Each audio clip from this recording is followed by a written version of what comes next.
आज मैं आप लोगों के लिए लेकर आया हूँ एक मर्डर मिस्ट्री सीरीज जिसका नाम है Charlie Chopra and the mystery of Solang valley. इस सीरीज में एक बहुत ही अमीर शख्स ब्रिगेडियर मेहरबान रावत का मर्डर हो जाता है और शक के घेरे में आते हैं पूरा परिवार और उनके फैमिली फ्रेंड्स। तो आखिर ये मर्डर किसने किया और उसका क्या मोटिव हो सकता है, ये जानने के लिए तो कहानी सुनना पड़ेगा। तो कहानी की शुरुआत सोलंग में एक बर्फीली तूफानी रात से होती है, जहाँ डॉक्टर राय को देखते हैं जो सियांस कर रहे थे, यानी कि भूतों से कॉन्टैक्ट। एक भयानक सा गाना बजाकर अजीब तरह से वो नाच रहे थे और पूरे परिवार वाले डॉक्टर राय को देख रहे थे। और एक लड़का भी था वरुण, वो मजाक उड़ाता है और कहता है कि म्यूजिक बहुत ही जबरदस्त है, इसे तो मुझे डाउनलोड करना ही होगा। और डॉक्टर राय मुड़कर कहते हैं कि मजाक का परिणाम बहुत बुरा हो सकता है, लेकिन सभी कहते हैं कि प्लीज आप कंटिन्यू करें। डॉक्टर राय गाना बजाकर फिर से भयानक तरीके से नाचने लगते हैं और तभी वहां पर वसीमा नाम की लड़की होती है जो पोजेस्ड हो जाती है। उसके अंदर लेडी रोज की आत्मा आ जाती है जिसका फोटो सामने लगा हुआ था।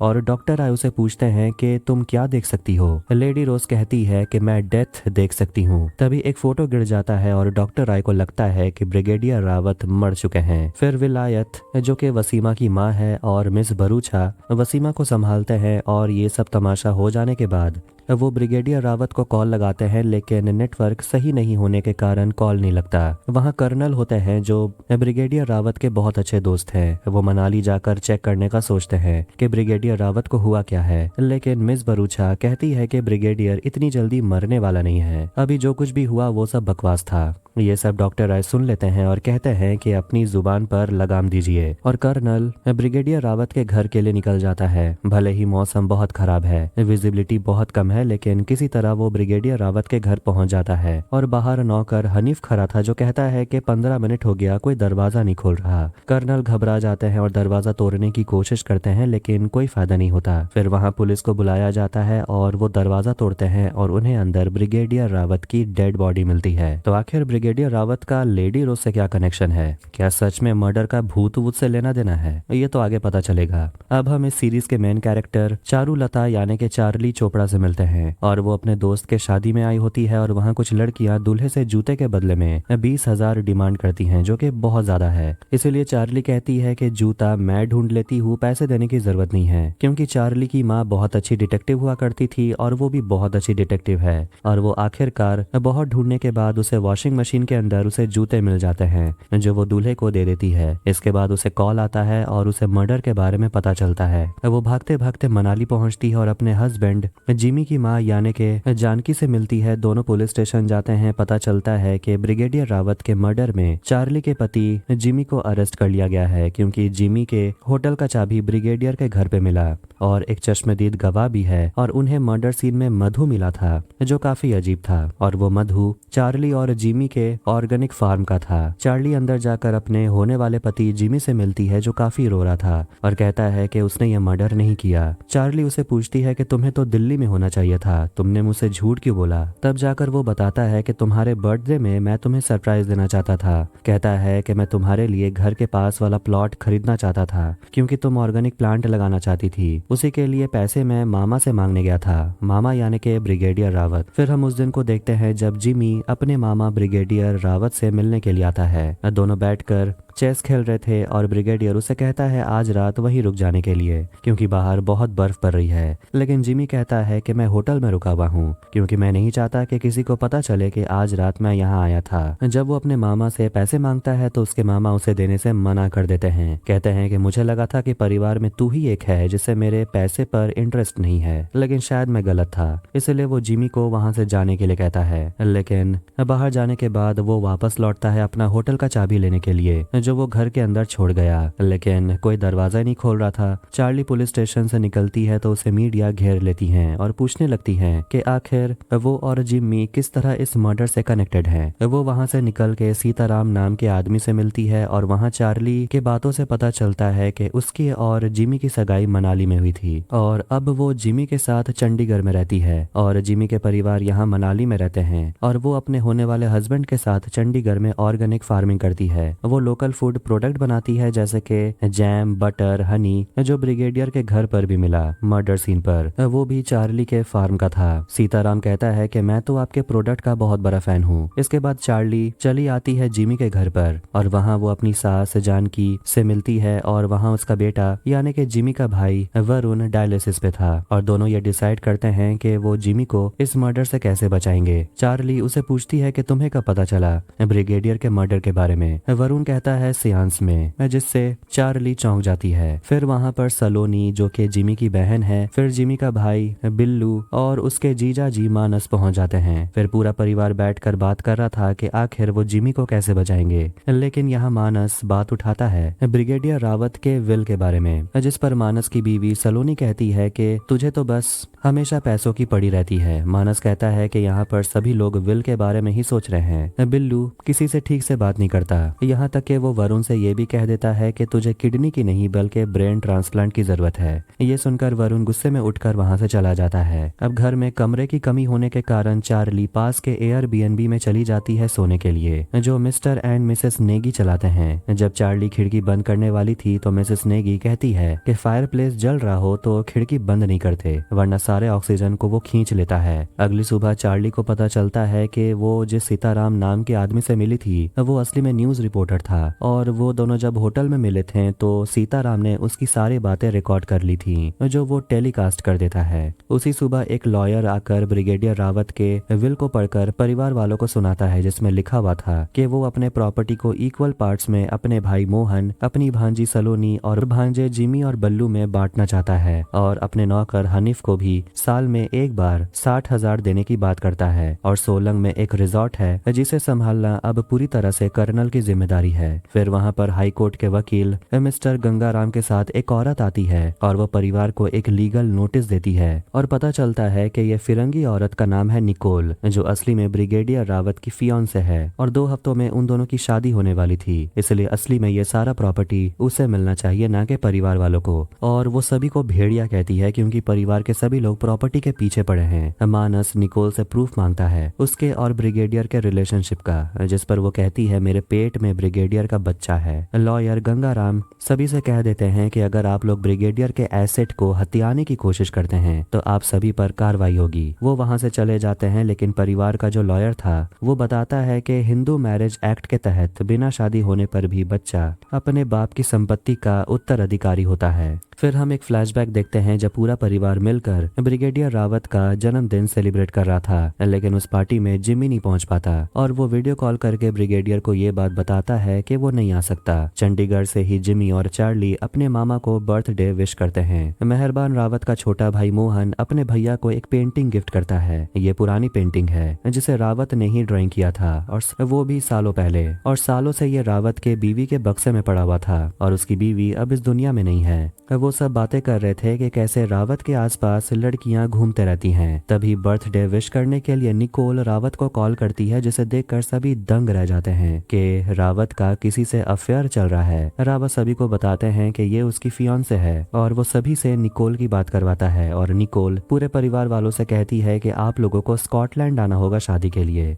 ये सुनकर पूरा परिवार परेशान हो जाता है क्योंकि उन्हें निकोल के बारे में नहीं पता था। मानस कहता है कि वो लड़की बहुत शातिर है, शादी करके वो सारा पैसा हथिया लेगी। फिर अंतिम काम क्रिया के समय हनीफ चार्ली को बता रहा होता है कि ब्रिगेडियर की शादी के डिसीजन के वजह से ही उसकी मौत हो गई। फिर वहाँ पर मीडिया के साथ निकोल भी पहुंच जाती है और मीडिया के बीच में सीताराम भी था और वो अपना रिपोर्टिंग कर रहा था, लेकिन गुस्से में चार्ली उसका फोन नदी में फेंक देती है। रात में मिसेज नेगी चार्ली से बात करते हुए बता रही थी कि वो और उसके पति मिलकर रावत के कॉटेज में एयरबीएनबी चलाते हैं, लेकिन अगर एक दिन भी ज्यादा हो जाता था तो रावत चिल्लाने लगता था पैसे मांगने के लिए। वो बहुत बुरा इंसान था। फिर वो बताती है कि मिस भरूचा के बहन का पोता रॉनी रावत के स्की रिजॉर्ट में फिरंगियों को स्की करना सिखाता था और उसके पैसे भी लेता था और ये रावत को पता चल गया। मिस भरूचा रावत से भीख मांगती है कि प्लीज इसे जाने दो, आगे से ऐसा कुछ भी नहीं करेगा, लेकिन रावत कहता है कि मैं इसे पुलिस में नहीं दे रहा हूँ, यही बहुत बड़ी बात है। मिसेस नेगी कहती है कि रावत के मरने का परिवार वालों को थोड़ा सा भी दुख नहीं है। वो चार्ली से कहती है कि बेसमेंट में एक और गेस्ट है, उसे जाकर कह दो कि खाना तैयार हो गया है। और बेसमेंट में जाकर चार्ली देखती है कि वो गेस्ट कोई और नहीं बल्कि उसका दुश्मन सीताराम है। सभी बैठकर डिनर कर रहे थे और उसके बाद चार्ली सीताराम से जाकर माफी मांगती है उसके फोन फेंकने को लेकर और उसे पैसे देती है भरपाई के लिए। वो ऊपर आकर देखती है कि मिस्टर नेगी अपनी बीवी को एक नेकलेस गिफ्ट करते हैं, एनिवर्सरी गिफ्ट, जिसे मिसेस नेगी चौंक जाती है और छुप छुप कर चार्ली ये सब कुछ सुन रही थी। मिस्टर नेगी अपनी पत्नी से कहते हैं कि बाकी लोगों को बता देना कि ये तुम्हारी दुबई वाली बहन ने भेजा है। अगली सुबह मिसेस भरूचा चार्ली को अपने पास बुलाती है और कहती है कि मेरे पास वो है जो तुम ढूंढ रही हो, एक सुराग। वो फ्लाइट टैग दिखाती है जो उसे तब मिला था जब विलायत और वसीमा मनाली आए थे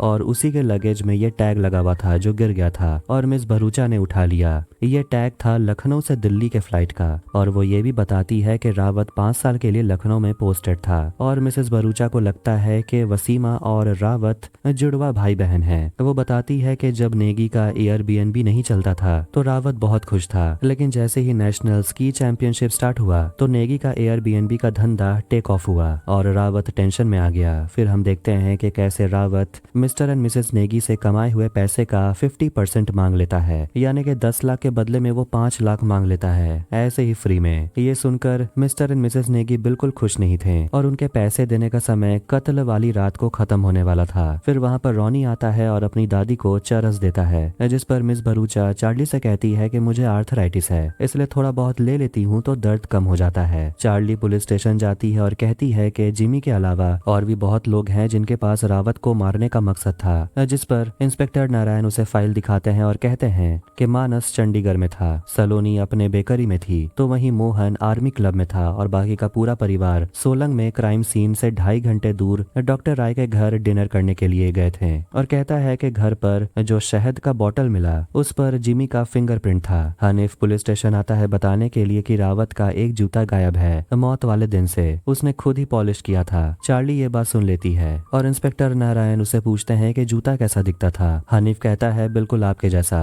नारायण कहते हैं कि मतलब कि जूता मैंने चुराया है, आधा हिमाचल ऐसे ही स्नो शूज पहनता है। चार्ली न्यूज देख रही थी जिसमें सीताराम डॉक्टर राय का इंटरव्यू ले रहा था और वो बताते हैं कि कैसे उस रात चमत्कार हुआ और लेडी रोज की आत्मा ने ब्रिगेडियर की मौत के बारे में बताया। तभी एक आदमी आकर चार्ली के पर्स को चुराकर भाग जाता है। चार्ली सीताराम से मिलने के लिए आती है जो अपने बॉस से बात कर रहा था, जो सीताराम से कहते हैं कि इस केस में तुझे मसाला डालना होगा, 2-4 सस्पेक्ट और बना, अगर तुझे प्रमोशन पाना है तो इस केस को सेंसेशनल बनाना होगा। चार्ली सीताराम से कहती है कि तुम्हें जो चाहिए इस केस के बारे में मैं तुम्हें दे सकती हूँ, इंटरव्यू, सीक्रेट, सब कुछ। सीताराम पूछता है कि तुम्हें बदले में क्या चाहिए। चार्ली कहती है 3 चीज। पहला है पोस्टमार्टम का रिपोर्ट, दूसरा है सेंस का रिकॉर्डिंग और माफी। फिर चार्ली की मदद से सीताराम परिवार वालों को इंटरव्यू लेता है तो वहीं चार्ली सेंस के रिकॉर्डिंग को सुन रही थी। फिर वो जाती है स्की रिजॉर्ट और कर्नल से मिलती है जो अभी भी उस रिजॉर्ट को संभाल रहे थे और वो बताते हैं कि कैसे रावत ने रिटायरमेंट के बाद उसकी मदद की और जिमी ने आखिर में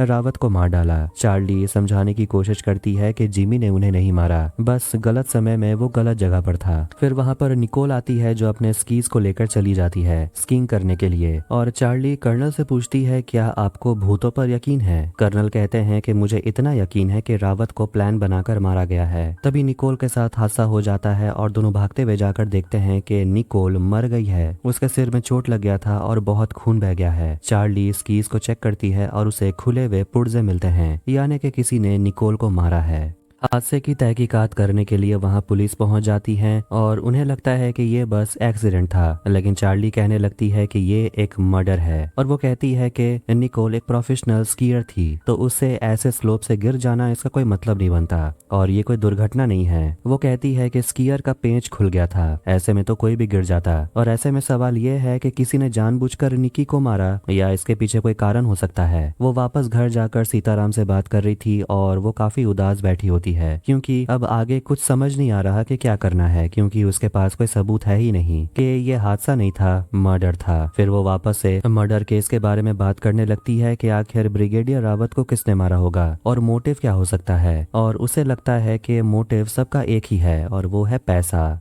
वो कहने लगती है कि मनाली से सोलंग की दूरी 2 घंटे की है और हो सकता है जब डॉक्टर लेडी रोज के लिए सियांस कर रहे थे तो कोई 2 लोग मर्डर को अंजाम देने के लिए ब्रिगेडियर रावत के घर पर थे और कहती कहती है कि इसका जवाब तो लेडी रोज के पास ही मिलेगा। फिर सीताराम चार्ली के डब्बे में पड़ा सिगार को जलाकर पीने लगता है और गुस्से में चार्ली उसे कहती है कि इस सिगार को हाथ मत लगाना, क्योंकि ये उसकी माँ का था। अगले दिन दोपहर में चार्ली जाती है विलायत और उसकी बेटी वसीमा से मिलने के लिए, और वहाँ पर एक म्यूजिकल इंस्ट्रूमेंट बज रहा था, जिसे सुनकर चार्ली पूछती है क्या आप लोग म्यूजिशियन हैं? विलायत कहती है बिल्कुल भी नहीं, दूर दूर से हमारा म्यूजिक से कोई लेना देना नहीं है। वो अपनी बेटी से कहती है जाकर इंस्ट्रूमेंट बंद कर दे। चार्ली विलायत से पूछती है कि उस रात के बाद वसीमा को फिर से वैसा कुछ महसूस हुआ क्या, जैसे कि उस रात हुआ था, जैसे कि भूत ने पोजेस कर लिया हो। विलायत कहती है कि उस रात तो माहौल ही कुछ ऐसा था, किसी का भी दिमाग खराब होता।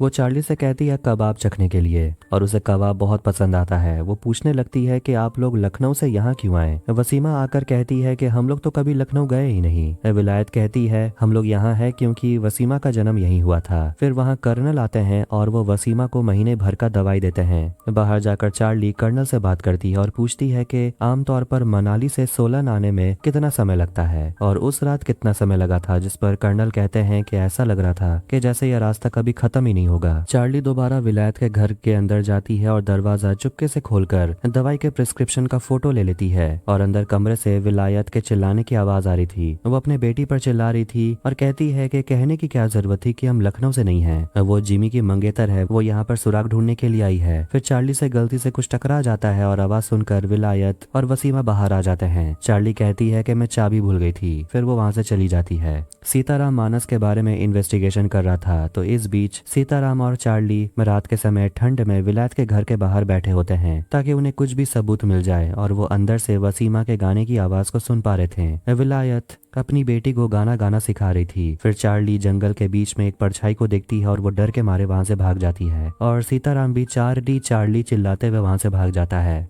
और उसकी आवाज विलायत और वसीमा सुन लेते हैं, और वो भी अपने घर के बाहर किसी को देखते हैं जो उन्हें घूर रहा था। अगले दिन पूरा परिवार लॉयर के साथ ब्रिगेडियर के पैसों के बारे में डिस्कशन कर रहे थे, और ये मौका देखकर चार्ली मानस के कमरे में जाती है और उसके बैंक डिटेल्स का फोटो खींच लेती है, और वो देखती है कि मानस के बैंक अकाउंट में पैसे है ही नहीं। अब वो अपना फ्रिज, कार, किसी का भी पेमेंट नहीं कर पा रहा। यहाँ तक के 2 सेमेस्टर से उसने अपनी बेटी के स्कूल के फीस को भी नहीं भरा। सीताराम विलायत और वसीमा के गाना गाने वाले ऑडियो को सुन रहा था, और उसे लगता है कि विलायत लखनऊ में रहने वाली बेगम अख्तर के पास गाना सीखती थी, और उसे ये पता है क्योंकि वो 5 साल ऑल इंडिया म्यूजिक आर्काइव में काम कर चुका है। फिर दोनों मानस का पीछा करते हैं और वो कर्नाटक कैपिटल बैंक में जाता है, लेकिन चार्ली जिस बैंक पासबुक का फोटो खींची थी वो तो बड़ौदा नेशनल बैंक का था, यानी कि मानस के पास 2 बैंक अकाउंट है। चार्ली एक आदमी से कहकर मानस का सामान चोरी करवाती है, और वो सीताराम दोनों मिलकर मानस के सारी चीजों को चेक कर रहे थे, और चार्ली को फोटो मिलता है जिसमें वो अपने होने वाले पति जिमी को देखती है। सीताराम देखता है कि मानस ने एक ऑयल कंपनी में इन्वेस्ट किया था जिसका मालिक अजय ठाकुर है। बैग में चार्ली को एक और कागज मिलता है जिससे पता चलता है कि मानस ने घर को गिरवी रखकर सारे पैसे शेयर में लगा दिए, लेकिन आखिर में मानस के साथ ऐसा क्या हुआ कि उसका सारा पैसा डूब गया। इसलिए दोनों जाते हैं मानस के घर उसे मिलने के लिए और उसे उसका बैग लौटा देते हैं। मानस अब सब कुछ सच बताने लगता है कि एक समय ऐसा आया था जब वो बहुत कमाया और इसीलिए उसने बहुत पैसे भी लुटाया। उसकी बीवी सलोनी ने बहुत मना भी किया लेकिन उसने नहीं सुना। सीताराम पूछता है कि आपने ठाकुर ऑयल कंपनी में इन्वेस्ट क्यों किया? मानस कहता है बिल्लू के वजह से, वही कह रहा था कि वो सब कुछ संभालेगा। फिर ठाकुर साहब चल बसे पर मैं बर्बाद हो गया। सीताराम पूछता है तो फिर आपने ब्रिगेडियर को क्यों मारा? मानस कहता है मैंने उन्हें नहीं मारा। चार्ली अपने जीजाजी मानस से पूछती है तो फिर आप मर्डर वाली रात कहाँ थे? मानस कहता है कि मैं अपने पब्लिशर के पास गया था क्योंकि मेरा कोई भी बुक चल नहीं रहा था, इसलिए मैं सब कुछ खत्म करना चाहता था। लेकिन तभी उसे सलोनी का कॉल आया जो उसे बता देती है कि उनके मामा जी यानी कि ब्रिगेडियर रावत का मर्डर हो गया, और ये खबर सुनकर मानस जोर जोर से हंसने लगता है। मानस नहीं चाहता कि उसने जो कुछ भी किया उसके बारे में सलोनी को पता चले। सीताराम कह रहा होता है कि वो मानस की कहानी पब्लिश करना चाहता है, लेकिन चार्ली मना करती है। अगले दिन जब चार्ली जानकी के घर जाती है जो एक साइकेट्रिस्ट भी है, पता चलता है कि ब्रिगेडियर रावत का घर अब सेल पर है, इसलिए सारा सामान उनके घर शिफ्ट किया जा रहा है। अंदर जाकर चार्ली वरुण से मिलती है जो पेंटिंग कर रहा था और वो काफी डिप्रेस्ड रहता है आजकल क्योंकि उसकी किडनी का कंडीशन ठीक नहीं है और ट्रांसप्लांट का कोई इंतजाम भी नहीं हो रहा। चार्ली को ये सब सुनकर बहुत बुरा लगता है। वो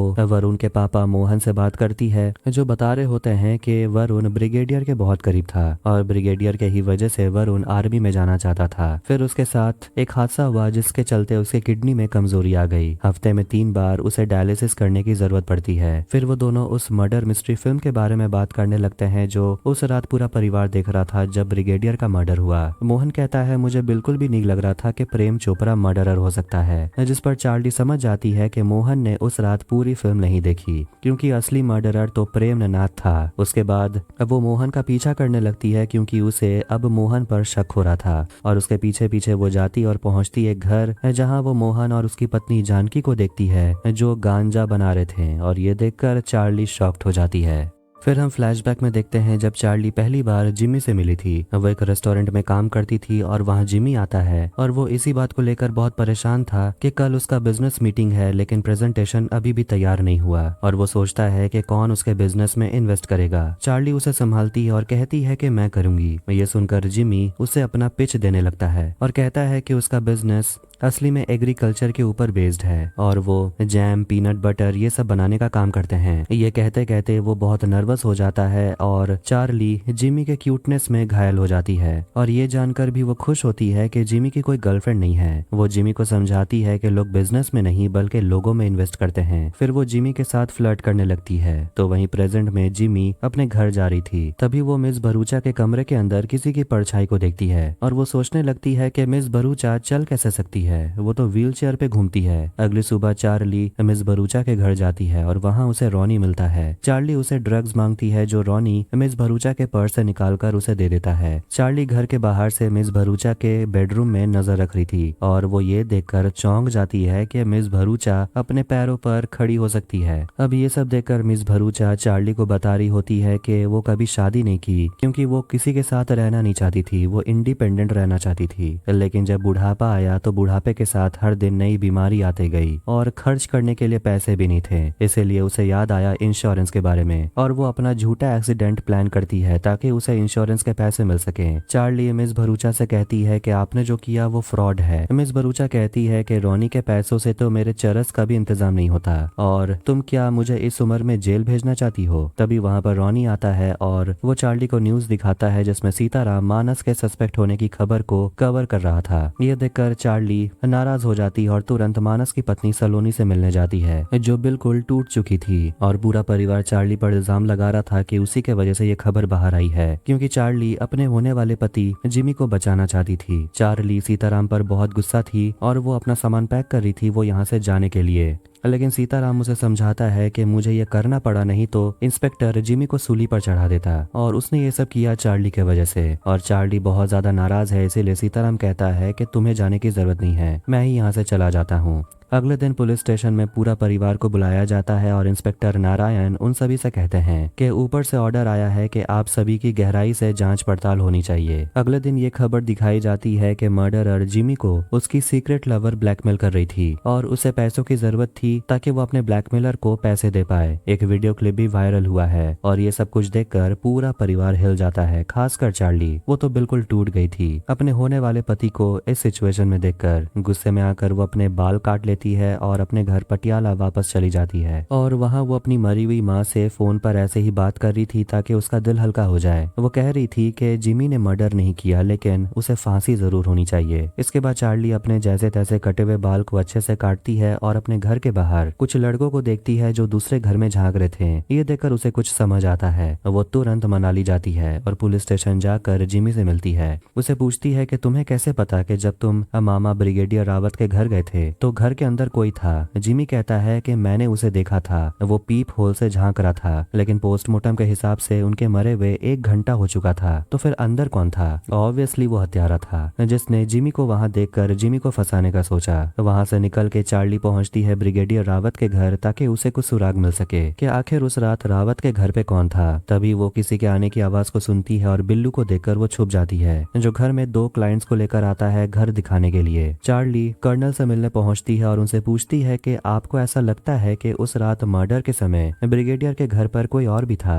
कर्नल कहते हैं नहीं। चार्ली कहती है कि जिमी जब चाबी लेने के लिए वापस गया था तो घर के अंदर कोई था, लेकिन वो कौन था ये नहीं पता। कर्नल याद करते हैं और कहते हैं कि जब मैं उस रात वहां पहुंचा तो घर का नौकर हनीफ वहां पर मौजूद था। चार्ली याद करती है कि उसे घर पर एक आईडी कार्ड मिला था जिससे उसे पता चलता है कि हनीफ के पापा असली में बांग्लादेशी रिफ्यूजी हैं। चार्ली उससे बात करने जाती है और हनीफ बताता है कि कैसे 1971 के युद्ध के समय उसका परिवार इंडिया आ गया था, लेकिन उसका जन्म यहाँ इंडिया में हुआ। और वो बताने लगता है कि कैसे ब्रिगेडियर उसे अपने घर पर लेकर आए थे ताकि वो घर पर काम कर सके। और कर्नल कहता है कि जब ब्रिगेडियर को पता चला कि तुम इलीगल इमिग्रेंट हो तो तुमने ब्रिगेडियर को मार डाला। हनीफ की बीवी कहती है हम ऐसा कभी नहीं करेंगे, ब्रिगेडियर तो हमारे लिए खुदा जैसे थे। हनीफ ने खुद जाकर ब्रिगेडियर को इस बारे में बताया, उसकी बीवी के मना करने के बाद भी। फिर हम उस दिन को देखते हैं जब हनीफ अपने रिफ्यूजी होने वाली बात ब्रिगेडियर को बता देता है और ब्रिगेडियर पूछते हैं कि तुम मुझे अभी क्यों बता रहे हो। हनीफ रोते हुए कहता है कि आपने मेरे लिए कितना कुछ किया है, पर अगर पुलिस यहाँ पहुंच जाती है मुझे ढूंढते हुए तो आप मुसीबत में फंस जाएंगे। ब्रिगेडियर उसे वादा करते हैं कि तुम यहाँ महफूज हो, मैं तुम्हें कुछ नहीं होने दूंगा। चार्ली उसे पूछती है कि आप उस रात घर के बाहर कितने देर से खड़े थे। वो कहता है 10-15 मिनट से। दोनों वहां से जाने वाले थे तो हनीफ कहता है कि उस खूनी ने ब्रिगेडियर के जूते को चुराया है। वापस नेगी के एयरबीएनबी में जहां चार्ली रहती है, वो मिसेस नेगी के साथ ड्रिंक कर रही थी और मिसेस नेगी की नेकलेस की वो तारीफ करती है कि नेकलेस बहुत खूबसूरत है, बहुत महंगा लगता है। जिस पर मिसेस नेगी कहती है कि नहीं नहीं ये तो नकली है। चार्ली कहती है चेक करवा लीजिए, लगता है नकली बोलकर किसी ने आपको असली पकड़वा दिया है। मिसेस नेगी चार्ली को बताती है कि कल सुबह वो चंडीगढ़ जा रही है क्योंकि उसके पति के भतीजे की मंगनी है, वो परसों आएंगे। तब तक वो चार्ली से कहती है कि घर का ध्यान रखने। उसी रात जब चार्ली सो रही थी तो उसके कमरे में आग जल रहा था कमरे को गर्म रखने के लिए, और खिड़की खुला हुआ था, लेकिन कोई बाहर से खिड़की को बंद कर देता है, यानी कि कोई चार्ली को मारने की कोशिश कर रहा था। अब हम एक फ्लैशबैक में चार्ली की मां डॉली चोपड़ा को देखते हैं, जो भी खुद को डिटेक्टिव समझती थी और वो अपनी बेटी के साथ एक केस को सॉल्व कर रही थी। फिर डॉली दौड़ते हुए रास्ते की तरफ जाती है और एक गाड़ी उसके तरफ आती है और कुछ लोग उसे किडनैप कर लेते हैं और चार्ली अपनी मां को बचाने के लिए कुछ भी नहीं कर पाती। प्रेजेंट में चार्ली हॉस्पिटल में एडमिट होती है क्योंकि कमरे में फायर प्लेस में आग जल रहा था और किसी ने खिड़की बंद कर दिया, इसलिए अब चार्ली हॉस्पिटल में एडमिट है क्योंकि आग ने कमरे के सारे ऑक्सीजन को खींच लिया। चार्ली की किस्मत अच्छी थी क्योंकि अगर आधे घंटे भी अगर वो लेट हो जाते तो चार्ली हमेशा के लिए सो जाती। मोहन ने चार्ली की जान बचाई और मोहन चार्ली को बताते हैं कि मिस्टर नेगी से मिलने के लिए मैं गया था, लेकिन वो घर पे नहीं थे और मैंने देखा कि तुम्हारे कमरे का खिड़की बंद था। चार्ली पूछती है कि आप मिस्टर नेगी से मिलने क्यों आए थे। जानकी कहती है सच बताने के लिए। मोहन कहता है कि हमें पता है कि तुम्हें सच पता है। देखते हैं कि जब चार्ली उन दोनों पर नजर रख रही थी, जब जानकी और मोहन गांजा बना रहे थे, तभी एक गार्ड वहां आकर चार्ली को भगा देता है और ये वो दोनों देख लेते हैं और उन्हें पता चल जाता है कि चार्ली सब कुछ जानती है। जानकी बताती है कि घर के पीछे वाले गार्डन में गांजे अपने आप उगते रहते हैं और रिटायरमेंट के बाद मोहन अपने केमिस्ट्री लैब में ये सब लेकर एक्सपेरिमेंट करते रहता था और वो जो मोहन का फ्रेंड है उसे ये बहुत पसंद आया और उसने एक बिजनेस डील ऑफर किया। मोहन मान गया क्योंकि उनके बेटे के बीमारी के वजह से उनका बहुत पैसा खर्च होता था। उनके पास कोई और चारा भी तो नहीं था क्योंकि उनके पेशेंट से और जानकी के सैलरी से घर का खर्चा नहीं चल पाता। मोहन बताता है कि हत्या के वक्त वो अपने दोस्त के यहाँ गया था डिलीवरी के लिए। चार्ली पूछती है कि आपका दोस्त टेस्टिफाई कर सकता है। मोहन कहता है कि डिलीवरी लेने के लिए उसका दोस्त आया ही नहीं क्योंकि बर्फबारी बहुत हो रही थी। चार्ली उन दोनों को बताती है कि मैं खिड़की खोलकर ही सो रही थी, मैंने खुद कब्जा लगाया था, इसका मतलब कि किसी ने मुझे मारने की कोशिश की। जब चार्ली हॉस्पिटल से घर आती है तो उसे वहाँ पर विलायत का ऑडियो कैसेट मिलता है और सीताराम उसे विलायत और वसीमा के बारे में बताता है कि उसका असली नाम बंटी और पिंकी है और उन्होंने ठाकुर ऑयल कंपनी के मालिक अजय ठाकुर का मर्डर करके यहाँ भाग कर आ गए हैं और ये सब में बिल्लू भी शामिल है। फिर दोनों के बीच में हुए झगड़े के बारे में दोनों बात कर रहे थे, लेकिन चार्ली कहती है कि मैं तुमसे माफी नहीं मांगूंगी क्योंकि गलती तुम्हारी ही थी। दोनों बाहर निकलते हैं केस को इन्वेस्टिगेट करने के लिए और उनकी नजर पड़ती है विलायत और वसीमा पर जो पहाड़ के तरफ जा रहे थे। दोनों उनका पीछा करते हैं लेकिन उन्हें बिल्लू मिलता है जो एक खंजर निकालकर उन दोनों को मारने की कोशिश करता है, पर चार्ली एक डंडा लेकर उस पर हमला करती है। लेकिन जब बिल्लू उसे मारने ही वाला था, वसीमा वहां पर आ जाती है और बिल्लू से कहती है और खून करने की जरूरत नहीं है, तब जाकर विलायत अपनी कहानी बताने लगती है कि जब वसीमा 10 साल की थी तब उसकी मुलाकात ठाकुर से हुई। जब वो गजल रिकॉर्डिंग कर रही थी उसकी पहली और आखिरी रिकॉर्डिंग वही थी। ठाकुर को विलायत की आवाज बहुत पसंद आई और वो चाहते थे कि विलायत सिर्फ उसके लिए गाना गाए और वो विलायत और उसकी बेटी को अपने घर ले आते हैं। लेकिन जैसे जैसे वक्त गुजरता गया वसीमा बड़ी होती गई और ठाकुर की नजर वसीमा पर पड़ी, वो भी उसकी गंदी नजर। फिर एक दिन वो देखता है कि वसीमा एक रियलिटी शो में गाना गा रही थी। ये देखकर ठाकुर बहुत गुस्सा हो जाता है और वो विलायत के घर जाकर वसीमा को मारने पीटने लगता है। गुस्से में आकर विलायत अपनी बेटी को बचाने के लिए वो ठाकुर के सिर पर एक तबला दे मारती है, जिससे ठाकुर वहीं मर जाता है। फिर वहां पर बिल्लू आ जाता है और उसी ने माँ बेटी की मदद की और उन दोनों को छुपाने के लिए वो सोलंग लेकर उन्हें आ गया। बिल्लू बताने लगता है कि वो अपने मामा ब्रिगेडियर रावत को मारना चाहता था क्योंकि वो एक औरत निकोल के लिए पूरे परिवार को सड़क पर लाने के लिए तैयार थे। लेकिन जब वो अपने मामा को मारने के लिए गया तो उसने देखा कि किसी और ने पहले ही काम कर दिया है। फिर एक रात वो वसीमा से मिलने के लिए आ रहा था, लेकिन उसने देखा कि चार्ली और सीताराम दोनों घर पर जासूसी कर रहे थे, यानी कि वो बिल्लू ही था वो डरावना परछाई जो उन दोनों को नजर आया था। चार्ली वसीमा से पूछती है तो फिर उस रात नाटक करने की क्या जरूरत थी, जैसे कि लेडी रोज तुम पर हावी हो गई हो। वसीमा कहती है कि वो नाटक नहीं था, बस मेरा वहम था। वसीमा बताती है कि मुझे स्क्रिजोफेनिया है। चार्ली कहती है कि मुझे पता है, जो उसे पता चला प्रेस्क्रिप्शन से। वसीमा कहने लगती है कि पता नहीं मुझे उस रात वहम कैसे आने लगा, मैं हमेशा दवाई लेती थी, कभी मिस नहीं करती थी। चार्ली कहती है कि हम इन दोनों दवाइयों का लैब टेस्ट करवाएंगे। दिन के समय इंस्पेक्टर नारायण चार्ली से मिलने के लिए आते हैं और उसे माफी मांगते हैं कि उसने चार्ली पर भरोसा नहीं किया और कहते हैं कि मुझे पता है कि खून किसने किया है, वो बिल्लू था। चार्ली वो दोनों दवाई टेस्टिंग के लिए इंस्पेक्टर नारायण को दे देती है और कहती है टेस्ट करवाने। सीताराम कह रहा होता है कि मर्डर होने से पहले ही लेडी रोज को बता देना चाहिए था कि ब्रिगेडियर का खून होने वाला है, मर्डर होने के बाद बताने का फायदा क्या। ये सुनकर चार्ली को एक आइडिया आता है, वो तुरंत ब्रिगेडियर के घर जाती है, फिर वहां से भागते हुए पुलिस स्टेशन पहुंचती है। जब इंस्पेक्टर नारायण अपने ऑफिसर से कह रहे होते हैं कि दोनों दवाई को लैब ले जाने के लिए टेस्टिंग के लिए, लेकिन चार्ली वो दवाई लेकर खा जाती है। सभी घबराने लगते हैं क्योंकि दवाई का गलत असर भी हो सकता है, पर चार्ली को पूरा भरोसा है कि उसे कुछ नहीं होगा। वो कहती है कि ये दवाई काम नहीं कर रहा और वो सभी से कहती है कि मुझे खूनी का पता चल चुका है। फिर पूरी पुलिस फोर्स पहुंचती है कर्नल के घर क्योंकि चार्ली को लगता है कि कर्नल ने ही ब्रिगेडियर रावत को मारा है, लेकिन अब तो कर्नल को भी किसी ने मार दिया है। एक फ्लैशबैक में देखते हैं कि जब एक जंग के दौरान कर्नल ने ब्रिगेडियर रावत को बचाया था और उस जंग में कर्नल ने अपने एक आंख को खो दिया। प्रेजेंट में उन्हें घर में कर्नल के कंप्यूटर में लिखा हुआ नोट मिलता है, जिसे पढ़ने पर पता चलता है कि उसी ने ब्रिगेडियर को मारा और उसी ने निकोल को भी मारा और रिटायरमेंट के बाद ब्रिगेडियर ने कर्नल को स्की रिजॉर्ट संभालने को दिया था, जिससे उसका अच्छा समय कट रहा था। लेकिन एक रात कर्नल को पता चला कि अब ब्रिगेडियर अपना सारा प्रॉपर्टी बेचना चाहते हैं, उस रिजॉर्ट को भी, जिससे कर्नल ना खुश था। वो ब्रिगेडियर से कहता है कि ऐसे डील में से रिजॉर्ट को निकाल देने, क्योंकि रिजॉर्ट के बिना वो नहीं जी पाएगा। लेकिन ब्रिगेडियर नहीं मानते और कहते हैं कि निकोल के लिए उसे यह करना पड़ेगा और वैसे भी इतना ड्रामा मत करो, तुम्हें कोई ना कोई नौकरी मिल जाएगा। अब ये सुनने के बाद कर्नल के पास ब्रिगेडियर को मारने के सिवाय कोई और चारा नहीं बचता।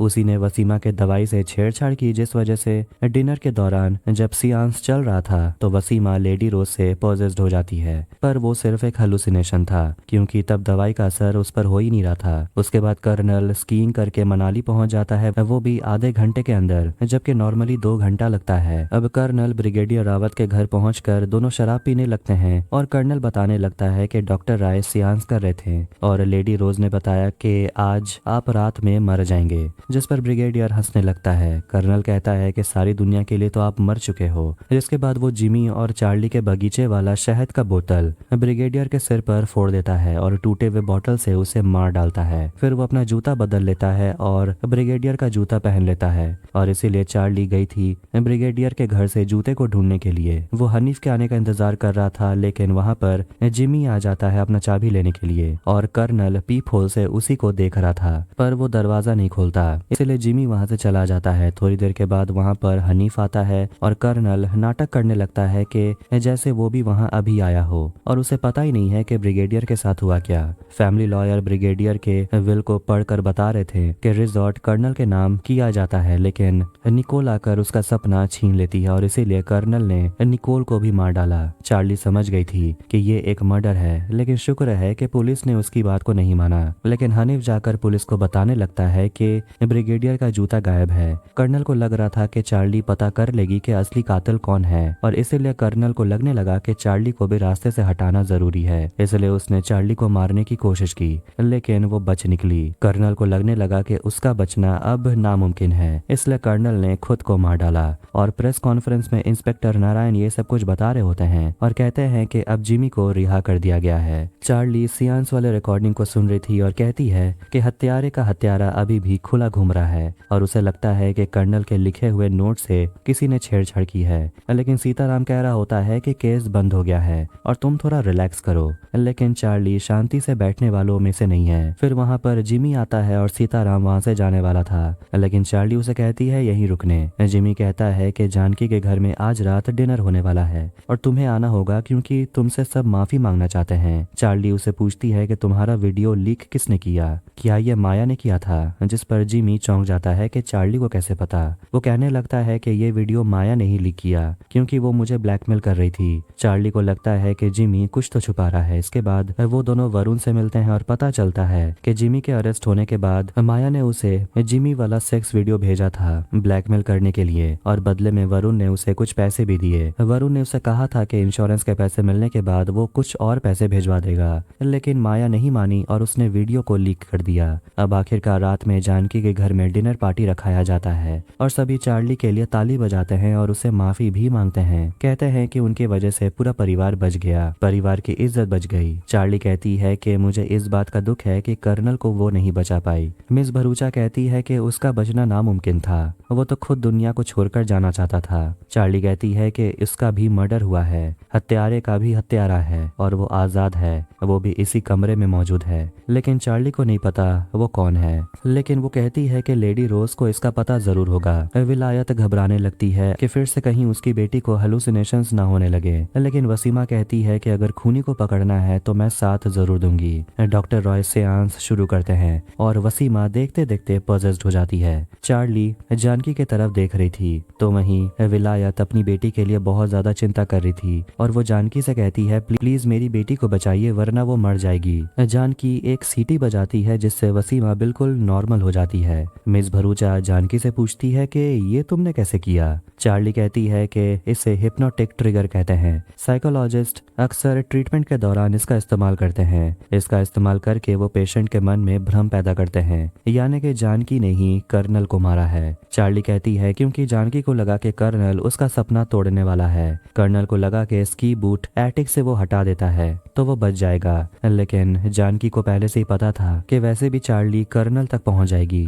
जानकी देखती है कि कर्नल एक दवाई खाता है अपने हार्ट को मजबूत रखने के लिए और वही दवाई का ओवरडोज वो चाय में मिलाकर कर्नल को दे देती है, जिसे पीकर कर्नल मर जाता है। आत्महत्या नोट लिखते समय जानकी ने एक गलती कर दी कि उसने ब्रिगेडियर रावत के नाम का इस्तेमाल किया, मेहरबान रावत, और मेहरबान सिर्फ जानकी ही ब्रिगेडियर को बुलाती थी। वो जानकी ही थी जिसने अपने बेटे जिमी के वीडियो को लीक किया ताकि चार्ली इस इन्वेस्टिगेशन को छोड़ दे और वापस पटियाला चली जाए। चार्ली वरुण से कहती है अपने फोन का पासवर्ड चेंज कर लो, सबको पता है कि तुम्हारा डेट ऑफ बर्थ तुम्हारा पासवर्ड है। फिर वो ब्रिगेडियर रावत के पेंटिंग को लाती है और कुछ पुराने फोटोज लाती है जिसमें एक औरत थी जिसके इयररिंग्स जानकी से मिलते हैं, यानी कि वो जवान औरत कोई और नहीं बल्कि जानकी ही थी और ब्रिगेडियर और जानकी एक दूसरे से बहुत करीब थे। जानकी कहने लगती है कि ब्रिगेडियर ने मुझे छोड़ दिया, उसने अपने बेटे को छोड़ दिया, यानी कि वरुण ब्रिगेडियर रावत का बेटा है। फिर हम एक फ्लैशबैक देखते हैं जब जानकी और मेहरबान रावत एक साथ थे।